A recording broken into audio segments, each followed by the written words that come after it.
Okay. Yeah, we're continuing and finishing, Ritz Hashem, our discussion about Otzar Bezin. Okay, and you have two topics to talk about. Two more topics to talk about within Otzar Bezin. Okay, and the first is the price of products that are sold by Otzar Bezin. So we mentioned briefly until now that when you sell something in Otzar Bezin, Bezin can only charge for malachas that were done by the farmer that he was allowed to do. They're not allowed to charge for the fruit. Okay? So Chaim Kanievsky points out that in the Tosefta, it only talks about charging for malachas that are done after the produce is harvested. I don't have the Tosefta on the board, but it's all for things that were done after it was harvested. But he says, so then there's no reason why Bezin shouldn't be allowed to pay the farmer and charge for things like watering his field, using his storage space, using his equipment, all those other kinds of things. Because if you think about it, the farmer, Be'etzem, has no incentive, let's say, to water his field. Why should he? It's not his produce. It's going to be hefker anyhow. So he may be allowed to water the field sometimes, but why would he want to? Why should he go to the turch of it? So the tzibur is going to have to pay him to water the field. I mean, he knows what to do. We'll find someone to water the field because no one else is going to do it. Why would anybody want to do it? So they could pay him also. So the Tosefta happens to mention all the examples in the Tosefta are things you pay for after the things are harvested. But who you could pay for him before him? Things that he's allowed to do. Fine, so you can pay for all those things, okay? But even that said, so we pay him for all the work he does before the fruit is ready. He pays him for the fruit after it's ready. He pays him for storage and delivery and packaging and all these other things. But of course, the logic is that the Otzar Bezin produce should cost less than it does in a regular year. But that's the logical thing, because you're not paying for the fruit. You're paying for lots of other things, which you pay for every year anyhow, but not for the fruit. What else is involved in selling the fruit besides the... Well, the fruit, there's a value to the apple itself also. The value is created by the labor involved. Okay, so you say that... The only extra is going to be the real estate. No, the real estate he can charge for also. It's his. The real estate's not his. No, this is... Not the market on the carcass. Yeah, the carcass is not his. We said, mention this thing. If people can come in and ruin your land, you can kick them out of the field. They're not allowed to come in. They're only allowed to come in. The fruit is hefker. So it's like sort of assume that there's some value to the fruit itself. I don't know. So you say, well, the Chazon Ish says, listen to what the Chazon Ish says. He says, if the price would be the same, he says, Meshakech is in your Mtzvah shevi'is. Okay, it makes you forget that there's a Mtzvah. It should really cost less. Okay, you're saying, we'll see about that in a second. The Chazon Ish also says, the extra should be the same price. Can't happens to be that... No. So it's not just because Meshakech. It's not just because there's some value to the apple, I guess. And you're saying the whole value of the apple is all the work I put into it. He was his face value is whatever. Okay, so that's interesting. I wouldn't have put it that way. But anyhow... Well, normally the price would take all these things into consideration, plus the price of food. But he's saying there's no value to... He's saying all the price is all those other things involved. Like as if the farmer didn't do anything to make the apple come, the Rosh brought the apple. He didn't do anything to the apple. So he says, well, why am I paying for the apple? I'm only paying for everything else involved. Okay, that's an interesting way to look at it. But anyhow, so... Everybody else thinks not like that. Everybody assumes that the apple has some kind of value to it also. So Rabbi Ramon gave us an example why this might not be true. Okay, in other words, logically, if I walk into the store, let me say the other way around. If I walk into the store in a year, during a regular year, and apples cost $1 a pound. And if I come in to the Otzar Bezin store, I expect it to charge 75 cents a pound. If it would charge $2 a pound, I would be baffled. I mean, it's like ridiculous. How can it cost more to the Otzar Bezin than it costs during the year? Even if we agree with David that there's no value to the fruit. But how can it cost more? That make no sense. It just costs more. So Rabbi Ramon explained to us very. But then the fact that it costs more. It doesn't always, but it could. Okay, he explains why it's possible that it should cost more, and actually it costs more because of Shemittah rather than not because of Shemittah. And he goes like this. Okay? In other words, it's not, I forgot to mention, Chaim Kanievsky brings, he brings that the people in the Bezin should not be taking a salary. Okay? He brings, even though theoretically, I guess, there's no reason why they couldn't, he says it's inappropriate that the people who run the Bezin should be taking a salary out of when they're running this Otzar Bezin. Now the farmer, he's being paid for his work, but I don't know if you want to call them dayanim, but the people who run the Bezin, the administrators, shouldn't be taking a salary. Okay, so... Isn't there still the RAs? What? Whatever, the RCs, whatever. The RCs, right, okay. Isn't there still an element of supply and demand? Right. That what? So the price will go up because it's Otzar Basin. No, Beis is just covering their cost. So these are their costs. It costs us $1,000. We made £1,000. It's $1 a pound. So right, shouldn't be. Okay, so now, Rabbi Ramon gave us the following example to explain what could happen. Okay, and his example has to do with peaches. Okay, his example was peaches. Okay, so he said like this. He said. No, not pomegranates. No. His pomegranates were for free. So he said like this. He said, in his area, there's a peach farmer in Gush Etzion, where he lives, and on this farm, in a regular year, the trees would produce 20,000 peach buds. Those are peach buds, in case you're curious. Okay, 20,000 peach buds. Each bud would create one peach. Okay, and each of those peach would be so tiny that there'd be nothing to eat. You could never sell those peaches. Okay, the trees left to their own thing, do their own thing, would produce 20,000 buds, 20,000 peaches, and all those peaches would be absolutely worthless. Okay, that's what he said. But what they do is, if you did nothing, you did no pruning, you get 20,000 peaches, and you make buckets. Okay, zero, nothing doing. Okay, but what they do in a regular year, what they do is the farmer prunes it to the point that he gets only 400 peaches, not 20,000 peaches, 400 peaches. Okay, and of those 400 peaches, half of them are 55 centimeters, millimeters across diameter, and half of them are 65 millimeters, and the price depends on how big they are. The smaller ones go for 8 shekel a kilo, and the bigger ones go for 16 shekel a kilo. Okay? So that's what happens if you make in a normal year, when he does his pruning, instead of getting 20,000 peaches, the guy's going to end up with only 400 peaches, okay? Which is going to bring him to, and he'll earn from that field. If you follow the math over here, he earns 824 shekel. Okay, that's what the guy's going to earn from this field. It's what? Because he pruned in the normal way, he ends up, instead of with 20,000 peaches, he ends up with 400 peaches. Half of them are the smaller kind, half of them are the bigger kind, and he altogether can now earn 824 shekel for all of that work. Okay, so the farmer came to Rabbi Ramon and said to him, "I'm keeping Shemittah. Tell me what I could do." And they went through all the pratim of how much pruning he could do. Rabbi Ramon told him, do as much pruning as you can before Shemittah. Cut down on your pruning, do some pruning after Shemittah. He had all kinds of tanoim for him, having to do with the rules of Uk Milana, which is not for now. Rabbi Ramon wrote the whole tshuva written about how he explained to this person what he is and is not allowed to do. A whole hezbollah as to what he's allowed to prune, etc. And he told him to have a guy do some of the pruning, all kinds of things that he told him. Okay? And as a result, because he's going to do Rabbi Ramon's pruning, all of his peaches are going to end up being 55 millimeter peaches. No 65. My ex, you like my ex? No. Yeah. I'm going to explain to you. No 65 millimeter peaches this year. Okay? If you follow Hilchos Shemittah, the person's going to follow Hilchos Shemittah. He's going to get this. So he's going to get the same 400 peaches, but the 400 peaches that he gets are going to be I'm not saying that's exactly. This is just a story. I mean, it's based on the true thing, but okay. Okay. Now, what happens like this? Because if they do the pruning right, the question is like this: how much do you think the farmer is entitled to earn for his 400 peaches? Remember, last year he earned 824 shekel. Okay, that's how much he earned last year for his 400 peaches, for all the work that he did. So how much of his salary do you think he's entitled to?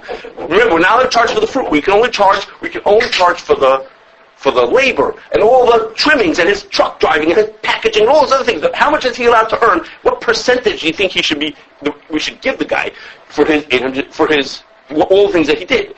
Okay, so like this. So I have no idea. I don't know what the real price should be. How much should you pay someone for all his work? But it's like this.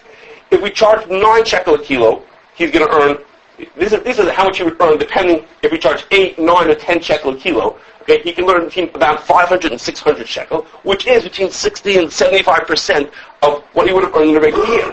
So what that means is, if we let's say we decide that he's supposed to earn 3/4. 3/4 of the price of the fruit is because of his labor, and 1/4 is for the fruit itself. David says 0 should be for the fruit. But let's say we decide 3/4 should be for the fruit, then we have to charge 10 shekel a kilo in order to make back the money that Beis spent. Beis going to pay him 620 shekel. We have to charge 10 shekel a kilo. Well, guess what happened? Last year, those same peaches cost 8 shekel a kilo. Remember, we only have 55 millimeter peaches. Last year, 55 millimeter peaches went for 8 shekel a kilo. This year, they have to go for 10 shekel a kilo because he followed the Shemittah.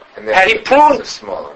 And therefore, the people who buy the smaller peaches, right? Because he followed the Shemittah, he ended up only with the smaller peaches. Yeah. Because he ended up with the small peaches, we have to charge more per kilo in order to make up his money. Okay, in other words, the money is in the big peaches. But because of what he's doing, because of the rules of Ukmi Lana, he's not allowed to basically do so much pruning that we give him big peaches. He's not allowed to do that. Well, if he's not allowed to do that, we're stuck with only smaller peaches, and he has to charge more. So it turns out that there's no shenanigans of people, siphoning off money from the Otzar and all kinds of devious plots that people have. No, forget, this person followed the Rav's direction of how to treat his field during Shemitah, and because he did that, Beis is going to charge more per kilo than they would to other people. Okay, so that's an example that even though theoretically the price of the Otzar produce should be less than the regular produce, in this case the price of the Otzar produce is more than it would be in a regular year. Okay, that same peach costs more. Okay, now. So how did it turn out to do? However, Beis sits down and says, you know what? He's entitled to this much salary for the work that he did. For his watering, we're going to pay him $12 an hour, and for his picking, we're going to pay him $4 an hour. They make up a price how much they're going to pay him. But in the end, it's going to come not to the full amount of his salary, but some percentage. When Beis sets that price, let's say it turns out to be 75% of the regular amount. So that then they have to divide those costs between their 400 peaches that they got. When they divide those costs, it comes up to 10 shekel a kilo. The court should take. What will you charge the worker for doing that? That is what they do. So they're paying him like a worker. In other words, we're charging more per fruit, really, because we're charging for his malacha, which is only 75% from what he would normally earn from his usual fruit. Right, and the reason is because the usual malacha brings him out fruit that are better fruit that could sell for a higher price. We couldn't get any of those better fruits because it's cheaper. We pay like what you hire. So that is. That's what they're paying him. That his food came out different. No, it has nothing to do. The salary they paid him was 620 shekel. That's how much they paid him. Where do you get it from? That's how much you pay a worker, 620 shekel. Now, that 620 shekel has to be divided between 400 fruits. We got 400 fruits for our 620 shekel. So now it ends up being 10 shekel a kilo. We weren't trying to make it a certain price. We had to pay him. The price we ended up paying was 620 shekel. 620 shekel means we have 62 kilo. 620 shekel is 10 shekel a kilo. We figured out we paid him like a pile, but that's what it came out to be. Usually when we pay a guy 620 shekel, we end up with a lot of big fruit also. For that labor, we end up with big fruit. Well, we have big fruit, we can charge more for them. Here we don't have any, so here we have to charge what we have to charge. We have to make up money. Now, Rav Shai says. The level of labor the same? No, maybe it's a little less. You're right, because he can't do as many malachas, so it's a little less, but in the end, there's an amount that we have to pay. That amount has to be divided by how many fruit we walked out with. And in this case, we could end up having to pay, you're right, it might end up being we only have to pay 500 shekel, in which case we could still charge 8 shekel a kilo. But depending on the situation, in Rabbi Ramon's case, that's what happened. The amount they had to pay came out to an amount that was more per kilo than it was in a regular year. Now, Rabbi Shai says like this. He says, it seems logical that we're paying the people to do work. They're just workers in the field.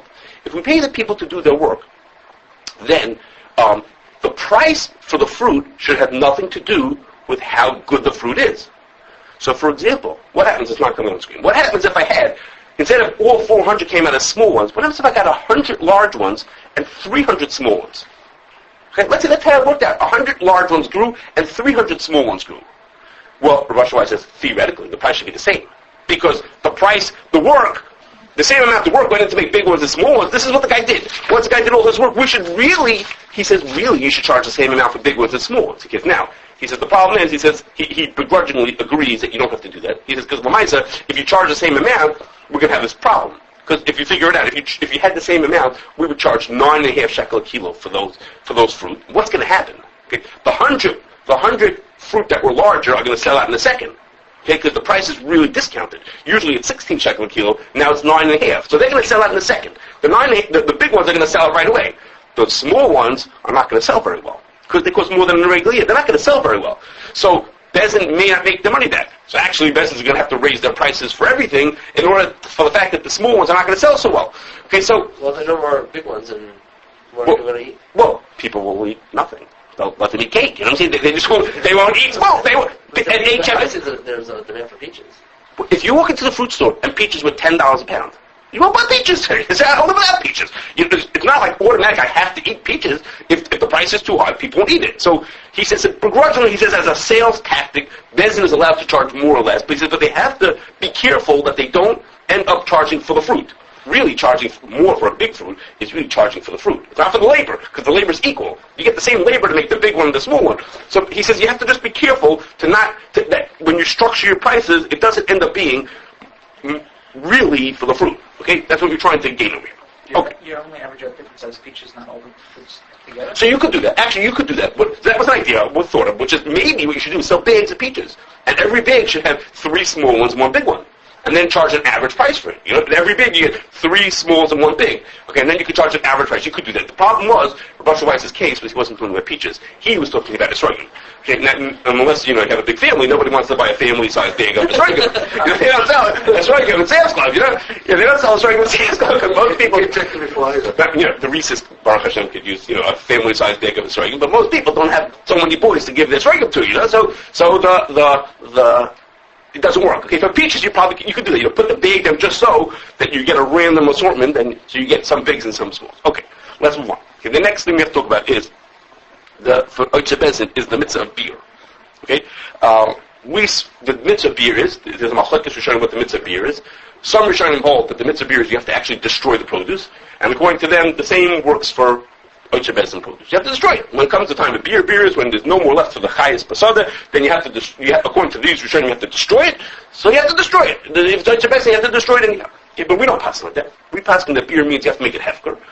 So the Chazon Ish says that if the din is that Bezdin, that beer means you have to make it hefker, it means you have to make it available for everyone to take it.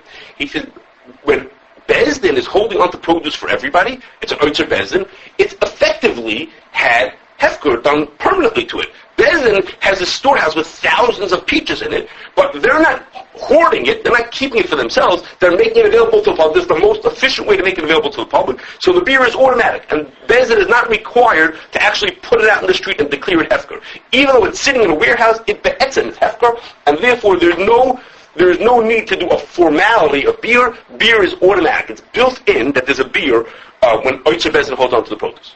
Chaim Pineski adds on. The same thing is true even if it's not in the Bezin's warehouse. Even if the Bezin has already distributed it, and it's at one of their distribution centers, they have like little stores around, so to speak, stores around, those distribution centers are also extensions of the Bezdin. They're also holding it for the public. Maybe it's a little smaller public, it's just one little neighborhood, but basically it's for the public. It also doesn't need beer. Beer is an automatic, it's like a built-in beer. But he says, as Rosh Hashanah says also, if a person already took Paris from the Otzar Bezin, because I went to the store and I picked up my bag of peaches for 10 shekel a kilo, and I brought them home, now I have to do beer. If I'm holding it at the time of beer, then I am no longer holding it for the public, then I have mechuyev beer like everybody else's. Okay? So the mitzvah of beer for this produce is pretty straightforward. If an individual has it, he has to do the mitzvah. If he doesn't have it, the Bezin in some of its form has it, no mitzvah of beer, so to speak, no formality of beer. Beer happens automatically. Okay?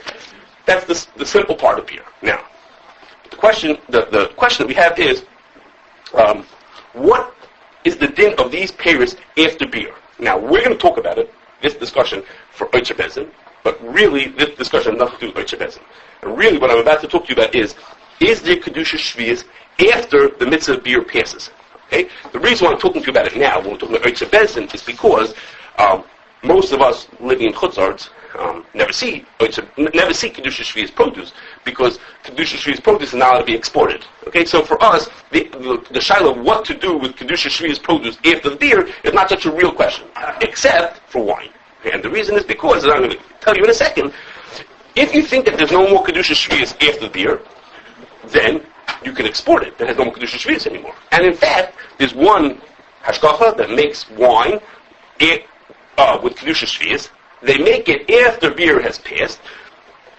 I'm sorry, they sell it after the time of beer has passed because they say there's no more Kedushas shevi'is to it. And that's what so we're going to talk about this shiloh. Is it Kedushas shevi'is after beer by Otzar because they're working with Otzar wine and they sell that Otzar wine after the time of beer has passed and they sell it in Chutzlar without any Kedushas shevi'is to it. Okay, and they label it as such, but they label it as not having Kedushas shevi'is anymore.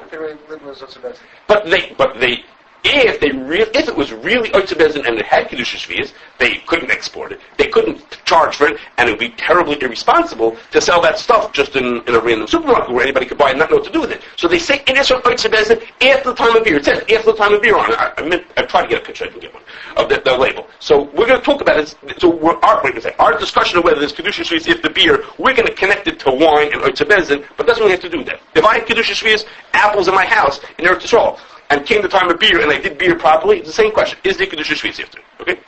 You have a question? Okay. That same question, is there Kedushas shevi'is if the beer applies? We're going to talk about it for Otzar because that's how we see it. Okay? It comes to Hungarian. Hungarian had that wine for sale a couple of years ago, had that wine. So wine is the example that we have of Kedushas, of Perish shevi'is after beer, but it really applies to everything. Okay. And whether you buy it or not, pretty much everybody ends up with it because you'll invariably end up having a guest who gives it to who by mistake, who didn't realize. Because it has lots of Hebrew words on it. Lots of Hebrew words on it that no one knows what they mean. It looks like it's part of the Hechsher. It's lots of Hebrew words. It says, it's a Beis beer after the time. I don't know if it says they did beer. It says it was after the time of beer because the Beis doesn't have to do beer. The beer is like automatic. They don't have to do a formality of beer. But beer, it's like companies that non-Jewish companies who make matzah. Okay, and it says on the package, it says, the laws of Challah were followed. Okay, and the reason why it says that is because they're owned by God. They don't mafish Challah. They're not mafish Challah. So it doesn't say we were mafish Challah because they weren't. It says the laws of Challah were followed. Okay, because, we did what the Torah says. And the Torah says you don't do mafish Challah. No, of course. It might say that on the Hebrew side. I don't know. On the English side, it says the laws of Challah were followed because it's owned by God. They're not doing mafish Challah. Okay. So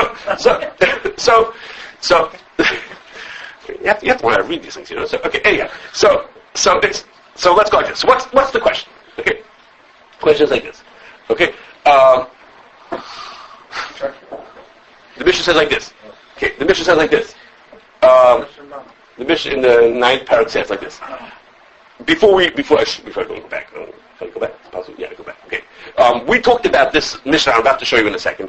We talked about this Mishnah once before, and the Mishnah is talking about teven, straw, whether it has Kedushas shevi'is. We once talked about it when we talked about having things that from Michael Behema, whether they have what the dinim are for that. But speaking, we're not talking about that now. But we talked about this Mishnah. The teven is assumed to be only royal Michael Behema. It's not royal Michael Adam. Okay, that's what you have to know before we see this Mishnah. And what does the Mishnah say? Until when could you burn? Which means is at what?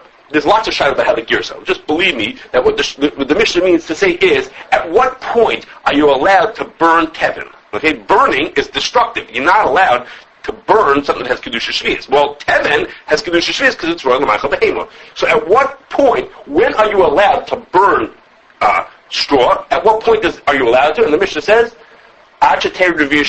you're allowed to do it when the second big rain comes in Cheshvan, when the second big rain comes, and that means is when it starts to rain a lot, any straw that's left out in the field begins to rot because it's getting wet and moldy and things like that outside, and therefore there's no more teven outside the teven outside in the field is worthless anymore, and at that point you're allowed to burn it.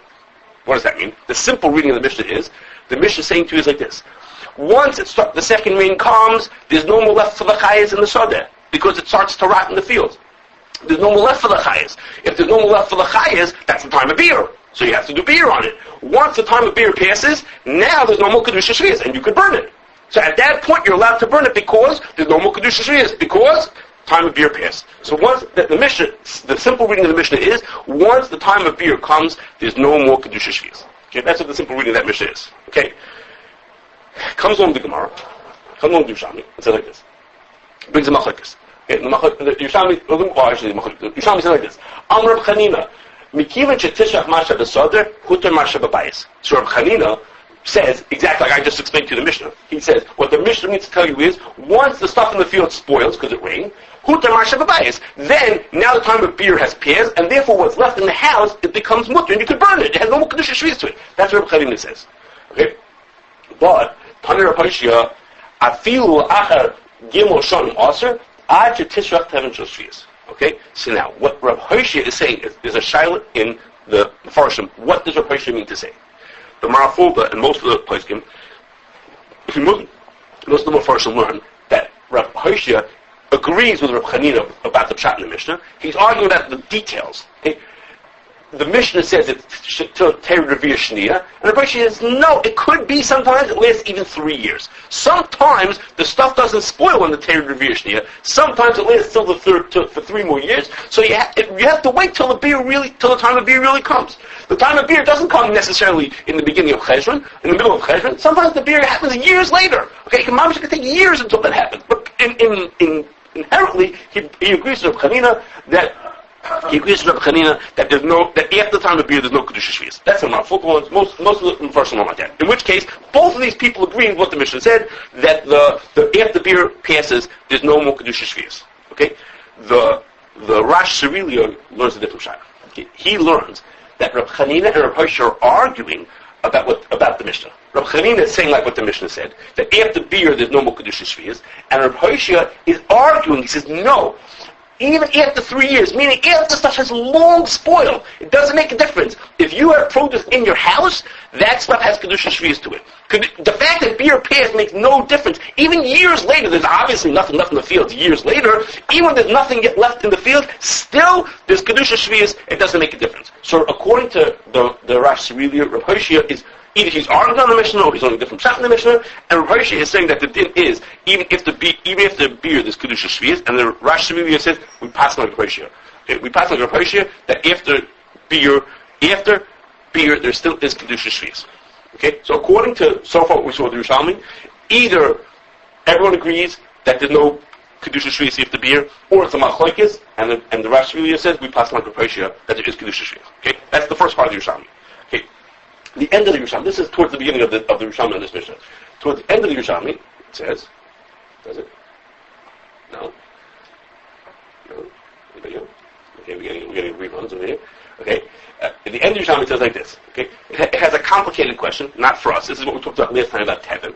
Okay, and the end of the Yerushalmi says like this. It says, 2 pshatim to be masber what the Mishnah says. The first pshat says, Tifter b'ochle behemel adam. Okay, and the second pshat says, Almar Amana, Tifter b'kedushas shevi'is b'beer. Okay, there's a machlokes how to understand what the Yerushalmi is saying when it says this. Okay, what did these 2 explanations? Tifter, they get 2 hesberim to what the Mishnah means. Okay, the Marafulda learns that the first Pirush, Tifter b'ochle behemel adam, says that the Mishnah took about something else. The Mishnah is teaching us a rule, not that, like I told you. I told you that the Mishnah means that after beer you're allowed to, there's no more Kedushas shevi'is. That's not what it means. Really, the Mishnah is teaching us a different rule. That oichle behema, things that are royal l'maycha behema, like Tevin, are allowed to be used by people in a destructive way.